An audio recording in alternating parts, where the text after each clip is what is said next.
Jagan tour ఎటు 22న assembly 24న నిరసన దీక్ష అంటున్నాడు ఢిల్లీలో.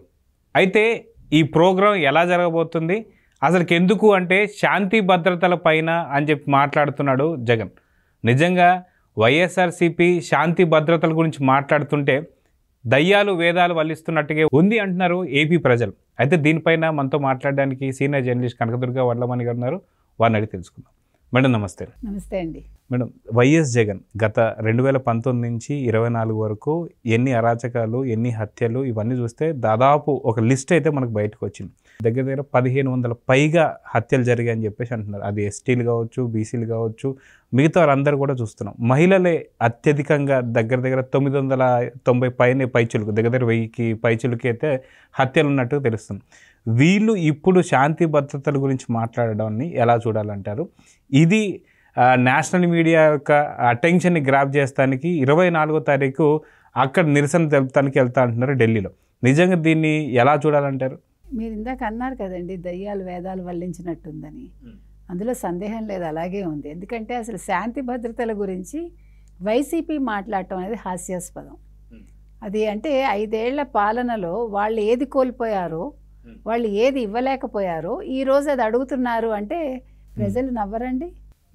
అంటే జగన్మోహన్ రెడ్డి ఇప్పుడు తన అరెస్ట్ ఎలా తప్పించుకోవాలి, తన మీద కేసులు ఎలా తప్పించుకోవాలి, ఇప్పుడు సిబిఐ ఈడీని కాదని ఎలా బతకాలి, ఆంధ్రప్రదేశ్లో ఎట్లా మొహం చూపించాలి, ముఖ్యంగా కేడర్ని కాపాడుకోవడానికి కూడా ఇది ఒక ఎత్తుగడ కావచ్చు. ఇప్పుడు చూసారంటే మీరు రాజ్యసభ నుంచి ఎంతమంది ఉంటారో తెలియదు. ఇప్పుడు రాజ్యసభ సభ్యులు ఈయనకి ఎవరైతే ఉన్నారో వాళ్ళల్లో సగం మంది జంప్ అయిపోతారంటున్నారు. సరే, లోక్సభ తప్పదు, వాళ్ళే ఉంటారు, వాళ్ళే కాబట్టి వాళ్ళు ఎక్కడికి వెళ్ళలేరు, ఎవరు తీసుకోరు కాబట్టి వాళ్ళు ఉంటారు. సో కార్యకర్తల విషయం మనకు ముందే తెలుసు, కార్యకర్తలు ఇంతవరకు పలకరించలేదు ఆయన. ఇవన్నీ తప్పించుకోవటానికి ఆయన ఏదో ఒకటి చూసుకుంటూ ఉంటాడు. ఇప్పుడు శాసనసభ ఉంది, సమావేశాలు మండే 22వ తారీఖు శాసనసభకు వస్తానని చెప్తున్నాడు. ఆయన చెప్పలేదు, పేర్ని నాని చెప్పాడు. పేర్ని నాని ఆయన ఇరికించాడా మనకు తెలియదు. అది నిజంగా జగన్మోహన్ రెడ్డి చెప్పించారా లేకపోతే పేర్ని నాని ఇరికించాడా అనేది వాళ్ళకే తెలియాలి. సో పేర్ని నాని చెప్పాడు కాబట్టి తప్పనిసరి పరిస్థితుల్లో ఒకవేళ శాసనసభకు వచ్చినా ఆ రోజు శాసనసభ సమావేశాలు ఏం జరుగుతాయండి? ఏమీ ఉండదు, గవర్నర్ ప్రసంగం ఉంటుంది అంతే. సో గవర్నర్ ప్రసంగం అవగానే జంప్ అయిపోతాడా?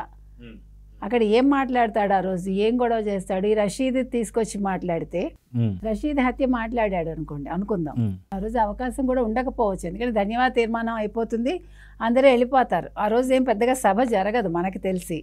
రషీద్ తీసుకొస్తే మరి గంజాయి నువ్వే కదా అలవాటు చేసావు, గంజాయి మత్తులో ఉన్న వాళ్ళు కొట్టుకుని చచ్చిపోతే నువ్వు దాన్ని ఎలా వెనకేసుకొస్తావని ఒకవేళ అధికార పక్షం అడిగితే ఆయన దగ్గర ఆన్సర్ ఉంటుందా? అంతే కదండి. ఇప్పుడు గంజాయి మత్తులో వాళ్ళు ఏదో చేసుకున్నారు, ఇద్దరు గంజాయి అలవాటు పడ్డ వాళ్ళేట, ఇతను మద్యం దుకాణంలో పనిచేస్తాడు. మరి ఇలాంటి వాళ్ళని తీసుకెళ్ళి నువ్వు వెనకేసుకొచ్చి వాళ్ళకి ₹1 కూడా నువ్వు సహాయం చేయలేదుగా వాళ్ళ కుటుంబానికి. అంతకుముందు ఓదార్పు యాత్ర అంటే డబ్బులు ఇచ్చావు, ఈసారి ఇది ఓదార్పు యాత్ర అంటే మరి డబ్బులు ఇవ్వలేదు. దీన్ని ఒక రాజకీయ యాత్ర కింద తీసుకోవాలి మనం. ఈయన అంటే హైప్ చేసుకోవటానికి, ఎవరికైనా ఏదైనా నా కార్యకర్తలకు జరిగితే నేను అక్కడ వాలిపోతాను అని చెప్పుకోవటానికి వెళ్ళాడు అంతే. సో ఏది ఏమైనా కూడా 22 అట్లా గడిచిపోతుందండి. 23 కేంద్రం బడ్జెట్ ఉంది అక్కడ, ఆ రోజు ఫుల్ బిజీ ఉంటారు కేంద్రంలో. తర్వాత నెక్స్ట్ డే 24 ఈయన శాంతి ధర్నా అంటున్నాడు. ఈయన శాంతియుతంగా ధర్నా చేసినా మీరు చెప్పినట్టుగా నేషనల్ మీడియా దృష్టి ఎందుకు ఉంటుంది నీ మీద? అక్కడ ఆ రోజు ఆ బడ్జెట్ సమావేశాల మీద ఆ రోజు చర్చ ఉంటుంది. ముందు రోజు బడ్జెట్ ప్రవేశపెడితే నెక్స్ట్ డే దాని మీద సుదీర్ఘంగా వాళ్ళు చర్చిస్తారు. సో అప్పుడు నీ మీద ఏముంటుంది అసలు? అంటే నీకు సలహా ఇచ్చిన వాడెవడు? ముందు ఈ పనికిమాలిన సలహా 24 పెట్టుకోమని ఏమైనా ముహూర్తం పెట్టుకున్నావా నువ్వు? అంటే సాలోచన లేకుండా చేయటం అంటే చెప్తున్నాం. అంటే జగన్మోహన్ రెడ్డికి సొంత బుద్ధి ఎలాగా ఉండదు. ఆ సలహాదారులు ఇప్పుడు చుట్టుపక్కల ఉన్నారు లేదో మనకు తెలియదు, సజ్జలు ఉన్నారు కానీ సజ్జల సలహా తీసుకుంటున్నారు లేదో మనకు తెలియదు. ఐపాక్ వాళ్ళు లేరు ఇప్పుడు. సో 24 ఈయన శాంతియుత ధర్నా అని చెప్పి ఏం చేస్తాడు ఆయన? ఆ రోజు నాకు ప్రధానమంత్రి అపాయింట్మెంట్ కావాలి, అమిత్ షా అపాయింట్మెంట్ కావాలి, ప్రెసిడెంట్ అపాయింట్మెంట్ కావాలి, ప్రెసిడెంట్ రూల్ కావాలి, ఆంధ్రప్రదేశ్లో శాంతి భద్రతలు విఫలమైపోయాయి ఇన్ని చెప్తున్నాడు. అసలు విఫలం అవడం అనే పదానికి అర్థం ఏమిటి? అది జగన్మోహన్ రెడ్డి చెప్పాలి. ఎందుకంటే శాంతి భద్రతలు అంటే ఎలా ఉంటాయి అనేది అసలు అది మృగ్యం కదా ఆయన టైంలో. ఎవరికీ తెలియదు అసలు శాంతి భద్రతలు అంటే ఏంటో. ఎప్పుడు పరదాలు కట్టుకోవటం, ఆయన పరదాలు కట్టుకుంటే ఇళ్లలోంచి మనుషులు బయటికి రాలేకపోవడం, వాళ్ళు దుకాణాలు ఓపెన్ చేసుకుని వ్యాపారాలు చేసుకోకపోవటం అవే వాళ్ళకి తెలుసు. ఎప్పుడు ఎవడొచ్చి ఇంటి మీద పడతాడో, ఏ పిల్లాడిని ఎవడు లాక్కెళ్ళిపోతాడో, ఏ జైల్లో పడేస్తాడో ఎవరికీ తెలియదు. అంటే ఏపీలో దాదాపుగా 144 సెక్షన్ నడిచింది. దాదాపు జగన్ దిగేంత వరకు కూడా అదే నడిచింది. ఇప్పుడు ప్రజలు చాలా శాంతియుతంగా చాలా ఊపిరి పీల్చుకుంటున్నారు, స్వతంత్రం వచ్చినట్టుగా అయిపోయింది. కానీ అప్పుడు ఆ టైంలో రావాల్సింది రాష్ట్రపతి పాలన అంటారా? ఇప్పుడు సుఖంగా ఉంటున్న టైంలో ఇప్పుడు రాష్ట్రపతి పాలన అని చెప్పేసి అంటున్నారు. నిజంగా ఎలా చూడాలంటారు జగన్ మైండ్ని? కాదంటే అతి తెలివండి ఇది. ఇప్పుడు జగన్మోహన్ రెడ్డిని ఇప్పుడు ఎవడు పట్టించుకోవట్లా. ఇప్పుడు చంద్రబాబు నాయుడు గారికి పేరు వస్తుంది, చంద్రబాబు నాయుడు గారు పరిగెడుతున్నారు, పనులు చేస్తున్నారు, చేయిస్తున్నారు, పరిశ్రమలు వస్తున్నాయి. ఆయనకు పరిశ్రమలు అంటే తెలియదు కదా. పరిశ్రమలు వస్తే మీకు డబ్బులు రావు, పెట్టుబడులు పెడితే ఉద్యోగాలు రావు అన్నాడు.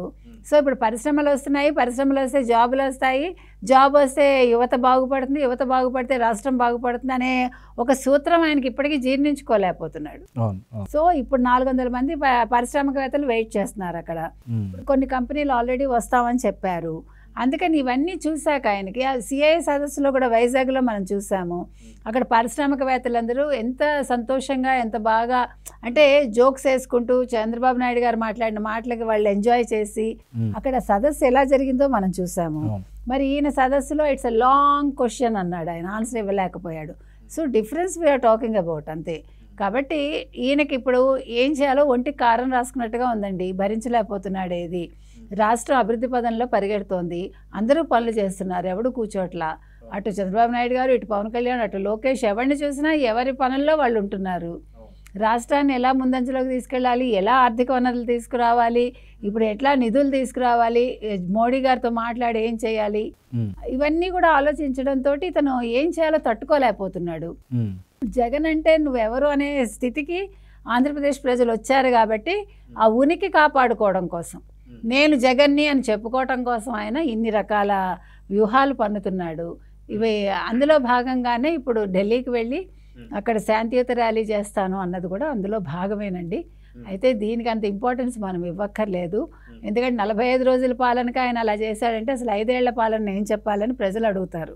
అయితే ఇక్కడ మనం చూసుకుంటే సిఐ సదస్సు కావచ్చు, ఇంకా 400 మంది పెట్టుబడిదారులు ఎవరైతే ఉన్నారో బాబు గారిని కలుస్తానికి క్యూ లైన్లో ఉన్నారన్న సంగతి మనం నిన్నే డిస్కస్ చేస్తాం దీని గురించి. అయితే శాంతి భద్రతలు నిజంగా లేకపోతే ఇలాంటి కంపెనీలు రావు అనేది 2019 నుంచి 2024 వరకు వాళ్ళు నిరూపించేశారు. జగన్ ఉన్నప్పుడు మేము రాలేదు, ఎందుకంటే ఏదైనా సరే హింసలు జరగవచ్చు, లేకపోతే పెట్టుబడిదారు ఎవరైతే వచ్చారో కంపెనీలు వాళ్ళని తీసుకొచ్చేసి బయటికి వెళ్ళగొట్టినట్టు పరిస్థితి చూసాం. మన లుల్లు మాల్ కావచ్చు, మిగతా చాలా వరకు చూసాం. సో నిజంగా శాంతి భద్రతలు ఉన్నాయా లేవా ఏపీలో అంటే ఏదైతే పెట్టుబడిదారులు అయితే వస్తున్నారో దీన్ని బట్టి అర్థమైపోతుంది క్లియర్గా. కానీ జగన్ ఏదో దీన్ని డైవర్స్ పాలిటిక్స్ చేస్తున్నాడేమో అనిపిస్తుంది. ఏమంటారు? అదేనండి, ఇప్పుడు వీళ్ళందరూ వస్తున్నారు. సో ఇప్పుడు ఇట్లా గొడవలు పెట్టేసి ఇట్లాగా అంటే గందరగోళం సృష్టించి వాళ్ళ దగ్గర అపాయింట్మెంట్ అడిగాను, రాష్ట్రం అంతా కూడా శాంతి భద్రతలు లోపించాయి, అల్లకల్లోలంగా ఉందని చెప్తే వచ్చే పారిశ్రామికవేత్తలు వెనక్కి వెళ్ళిపోతారేమో అని ఒక కుట్ర చేయడానికి ఇదంతా కూడా. కానీ ఎవడు అలా వెళ్ళిపోడు. అది జగన్మోహన్ రెడ్డి ప్రభుత్వం కాదండి. కాబట్టి పారిశ్రామికవేత్తలు నిర్భయంగా వస్తారు, వాళ్ళు చంద్రబాబు నాయుడు గారితో సమావేశం అవుతారు, పరిశ్రమలు వస్తాయి, వాళ్ళు తప్పకుండా వచ్చి ఇక్కడ పెట్టుబడులు పెడతారు, అందులో సందేహం లేదు. జగన్మోహన్ రెడ్డిదంతా కాలక్షేపం రాజకీయాలుగా మనం చెప్పుకోవాలి. ఎందుకంటే తన ఐడెంటిటీని ఇప్పుడు చూపించుకోవటానికి, నేను జగన్మోహన్ రెడ్డిని అని గుర్తు చేయటానికి ప్రజలకి ఆడుతున్న నాటకం అంతే ఇది. సో చూద్దాం మేడం, ఖచ్చితంగా ఏదైతే నిరసన తెలుపుతానో ఢిల్లీలో అంటున్నారు కదా, అసలు నిజంగా సక్సెస్ అవుతుందా లేదా, నిజంగా పోస్ట్పోన్ అవుతుందని కూడా కొంతమంది అయితే అంటున్నారు. సరైన ప్లానింగ్ లేదని కూడా మీలాంటి వాళ్ళు కూడా సజెస్ట్ చేస్తున్నారు. కాబట్టి ఏం జరుగుతుంది 24వ తారీఖు అనేది చూద్దాం. మరి నమస్తే.